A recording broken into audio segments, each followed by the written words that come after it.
Welcome to Isaac creations. இன்றைக்கி இந்த plains welcome to Isaac creations. இன்றைக்கி இந்த புடவை பிளைன் சாரி வாங்கணும். இந்த பிளைன் சாரிக்கு ப்ளவுஸு இது கொடுத்துருக்காங்க. இதுதான் ப்ளவுஸு. இங்கே பாருங்கள், இந்த ஸ்கொயர் ஷேப்பில் இருக்க இந்த டிசைன் மட்டும்தான் எடுத்து நம்ம இங்கே பிக்சர் வரைஞ்சிருக்கோம். இந்த பிக்சரை தான் புடவை பூரா நம்ம ட்ரேஸ் பண்ணி அங்கங்கே வச்சுருக்கோம். அந்த ட்ரேஸிங்கை வச்சு அதில் ஏற்கனவே க்ளூ போட்டு கோல்டன் கலர் ஒட்டிட்டேன். நடுவில் ஜாக்கெட்டுக்கு மேட்சாக இருக்கிற க்ரீன் கலர் ஒட்டியிருக்கோம். இதுதான் இதோட டிசைன். இது இந்த ஜாக்கெட்டை இந்த ஒரே ஒரு பூ மட்டும் எப்படி போடுறதுன்னு பார்க்கலாம். இந்த க்ரீன் கலரு ஜாக்கெட்டுன்றனால இந்த க்ரீன் கலர் நூல் எடுத்திருக்கேன். இந்த க்ரீன் கலர் நூல் ரெட்டையாக எடுத்திருக்கோம். இந்த நடுவில் இருக்கிறது பூ மாதிரி இருக்கிறதுனால நம்மளும் பூ மாதிரி போட ஆரம்பிக்கலாம். இங்கே பாருங்கள், இது எப்படி லீஃப் போடுறதுன்னு பார்க்கலாம். இந்த நுனியில் இருக்கிறத எடுத்துட்டு இதை எடுத்து இங்கே வச்சுட்டு இங்கே பாருங்கள்,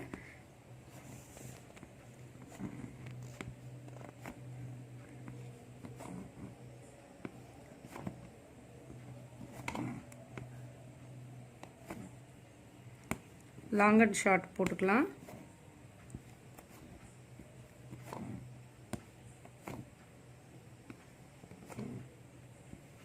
கொஞ்சம் நெருக்கமாக போடுங்க. ரொம்ப எட்ட போட்டிங்கன்னா நல்லா இருக்காது. நெருக்கமாக போடும்போது தான் லீஃபு அடைச்ச மாதிரி இருக்கும்போது தான் அழகாக இருக்கும்.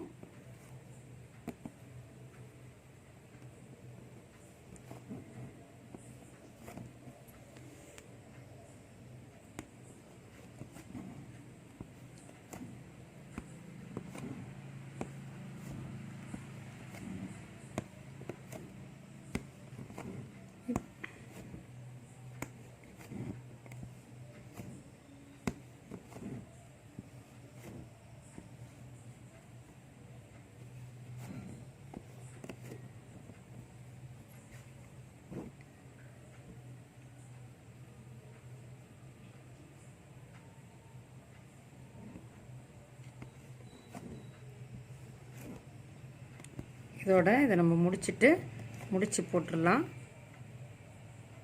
அதே மாதிரி எல்லா பூவையும் போட்டு காமிக்கிறேன். இப்போ இந்த க்ரீன் கலர் லீஃப் எல்லாத்தையும் போட்டு முடிச்சிட்டோம். அதுக்கப்புறம் இதுக்கு பார்டரில் கோல்டன் கலர் ஜரியில் இதை ஃபுல்லாக பார்டர் கட்டணும். சின்னதாக லீஃப் போடுங்க, செயின் போடுங்க.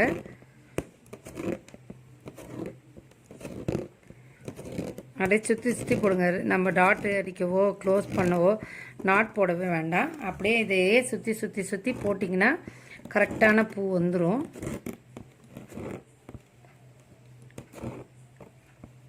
நம்ம லீஃப் எப்படி இருக்குமோ அதே மாதிரியே நம்ம பூவை போட்டு முடிச்சிடலாம். முடிக்கும்போது அந்த இது பிரைட்டாக தெரியும் உள்ளே இருக்கிறது.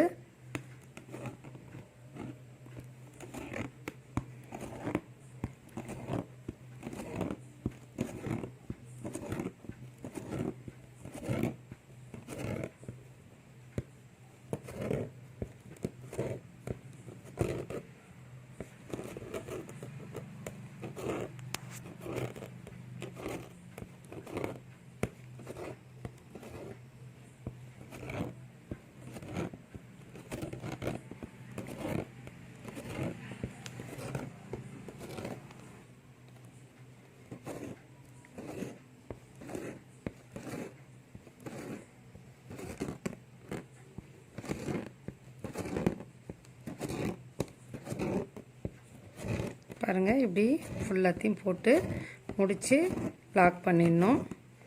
இதோடு நம்ம லாக் பண்ணுறோம் இந்த இடத்துல. அதுக்கப்புறம் இந்த பூ இருக்குது பார்த்தீங்களா, இந்த பூவை நம்ம வரையணும். இது எப்படி போடுறது அப்படின்னா, இங்கே பாருங்கள், இது நல்லா பிரைட்டாக இதே தான் 4 பக்கமும் இருக்குது. அதை பிரைட்டாக போட்டுக்கணும். அது எப்படி அப்படின்னா, இது ஃபுல்லாக செயின் தான். நம்ம எதுவுமே பெருசாக யோசிக்க தேவையில்ல. இங்கே பாருங்கள், நடுவில் வச்சுட்டு செயின் போட ஆரம்பிக்கிறோம். குட்டி குட்டியாக போடுங்க செயினை, அப்போ தான் அழகாக இருக்கும்.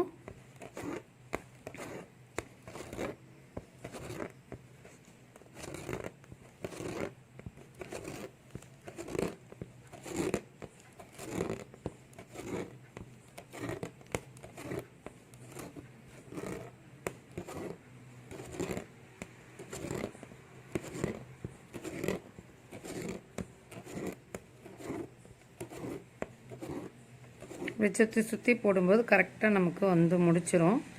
இது முடிஞ்சிட்டு வெளியில் அவுட்டர்லேயும் அந்த கொம்பு மாதிரி இருக்குது பார்த்திங்களா, அந்த அதை போடணும். இதை போட்டு முடிச்சுட்டு இதோட லாக் பண்ணிடணும்.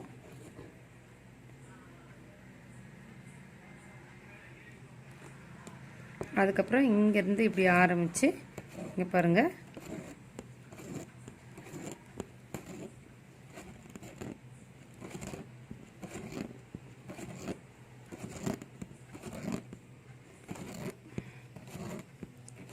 துணி சுருக்கம் இல்லாமல் இருந்திங்கன்னா தான் உங்களுக்கு டிசைன் அழகாக வரும். துணி சுருக்கமாக இருந்துச்சுன்னா உங்களுக்கு இப்போ போடும்போது கூட சுருக்கம் வரும், அப்புறம் டிசைனும் சுருக்கமாக தான் இருக்கும். அதனால் அதை மட்டும் பார்த்துக்கோங்க. நல்லா டைட்டாக வச்சுக்கோங்க இந்த இடத்த.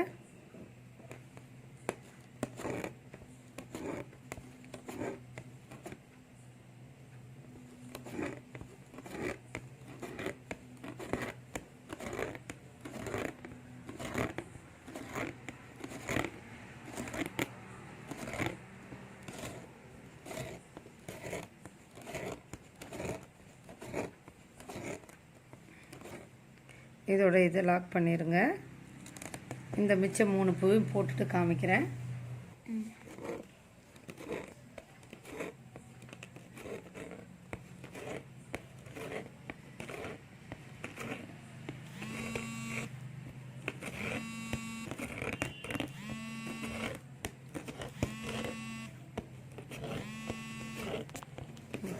பாருங்க, இதோட க்ளோஸ் பண்ணுறோம். நாட் போட்டு முடிச்சிட்டோம். பாருங்கள், ஆஃப் பீட்ஸ் எடுத்துக்கணும். இந்த பாருங்க, இந்த இடத்துல நடுவில்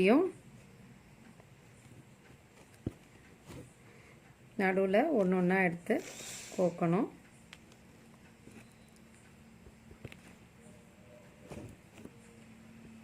இந்த கலர் க்ரீன்ன்றனால நான் க்ரீனே கொடுத்துக்கிட்டேன். உங்களுக்கு கலர் கோல்டன் பிடிச்சிருந்தா கோல்டன் கூட கோக்கலாம். ஆனால் நான் ஃபுல்லாக எல்லாத்துக்குமே க்ரீனே யூஸ் பண்ணிட்டேன்.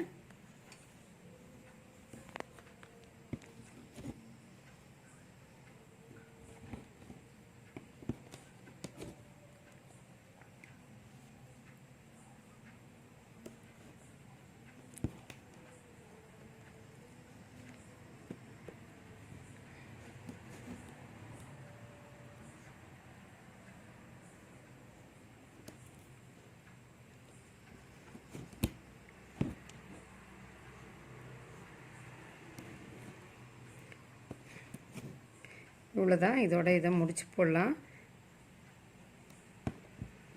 அதுக்கப்புறம் இங்கே அதே மாதிரி இந்த இடத்துலையும் க்ரீன் கலர் பீட்ஸ், ஹாஃப் பீட்ஸை சுற்றிக்கலாம்.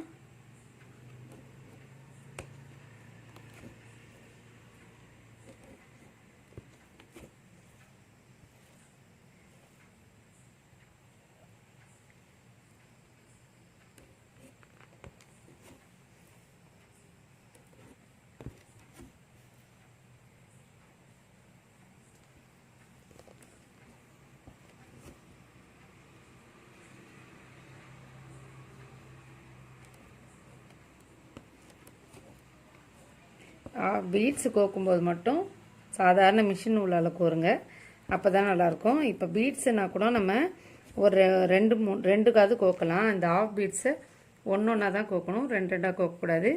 இதே மாதிரி ஃபுல்லாகவும் போட்டுட்டு காமிக்கிறேன். இது முடிச்சிட்டோம். அதுக்கப்புறம் பார்த்திங்கன்னா இதை அழகுபடுத்துறதுக்கு என்ன தேவை அப்படின்னா, இப்போ சாதாரண மிஷின் ஊசி, இந்த மிஷின் ஊசி எடுத்து வச்சுக்கிட்டு அதுக்கப்புறம் இந்த பாருங்கள், ஒரு பீட்ஸு, ஹாஃப் பீட்ஸும் ஒரு குமிச்சமைக்கி தட்டைச்சமைக்கின்னு 2 இருக்குது. இங்கே பாருங்கள், தட்டைச்சமைக்கி இதை வச்சுட்டு இங்கே பாருங்கள் கரெக்டான ஷேப்பாக வந்து சக்கரம் சைஸில் இதை அப்படி உள்ளே விட்டு எடுத்துட்ருக்கணும். சக்கரம் மாதிரியே இருக்கும் பார்த்தீங்கன்னா.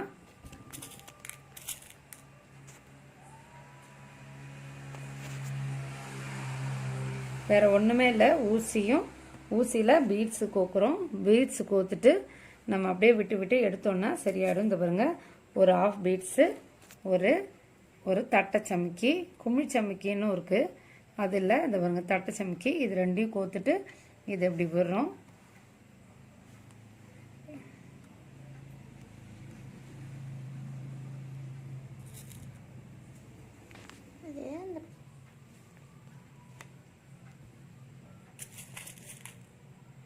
அது ஃபுல்லாக இதை சுற்றி சுற்றி நம்ம சும்மா கேப் விடாமல் பாருங்கள், நல்லா கேப் விட வேண்டாம்.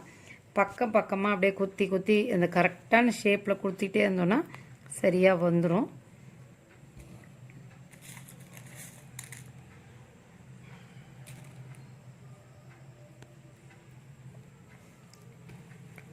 ஒரு மாதிரி சக்கரா டிசைன் முன்னாடி இருந்திருக்கும், அந்த மாதிரி சக்கரம் வச்ச மாதிரியே இருக்கும். ரொம்ப அழகாக இருக்கும் இதை பார்க்கறதுக்கு.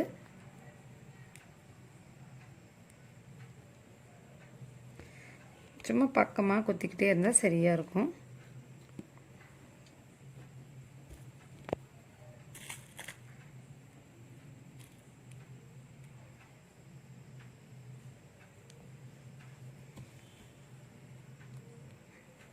இவ்வளோதான், இதோட இந்த இடத்துல முடிச்சிடலாம்.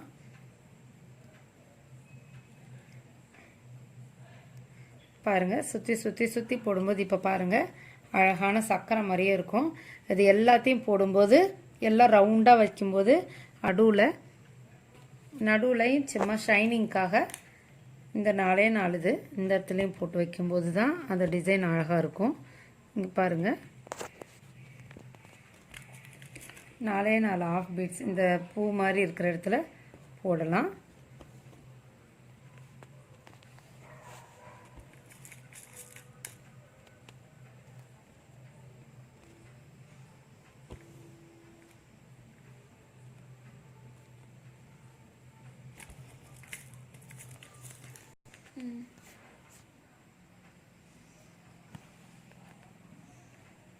பாருங்க, இதோட இந்த டிசைன் முடிஞ்சிருச்சு. இது மாதிரி முடிக்கலாம்.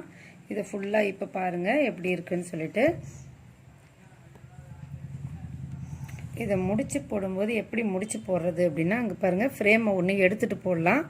அப்படி இல்லை அப்படின்னா அங்கே பாருங்கள் இதை இப்படி விட்டு இது பாருங்க இங்கே வச்சிட்டோன்னா கீழே நூல் வரும்.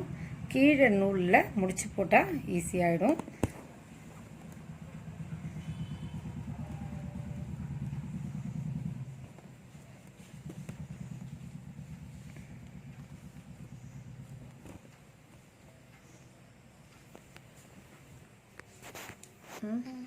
பாருங்கள், இதுதான் அந்த பூவு. பூ பாருங்கள், இதை ஃபுல்லாக போட்டிருக்கேன். அது பாருங்கள், இதை மாதிரி சின்ன சின்ன பூவு கூட ஃபுல்லாக போடும்போது அதோட அழகாக இருக்கும். ப்ளைன் saree தான் இதெல்லாம். வந்து புடவையோட பார்டர் சைடு ஃபுல்லாக போட்டிருக்கேன். இப்போ ஒன்று ஒன்றா இது பாருங்க, மேலே கீழே ஜிக்ஸாக போட்டிருக்கேன். இப்போ முந்தானி பாருங்கள்,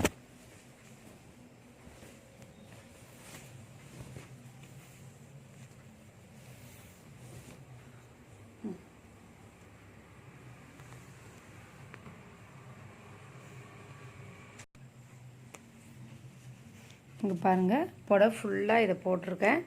இதை புடவைய ஒரு இந்த வீடியோ பிடிச்சிருந்தா லைக் பண்ணுங்கள், ஷேர் பண்ணுங்கள், சப்ஸ்கிரைப் பண்ணுங்கள். நன்றி.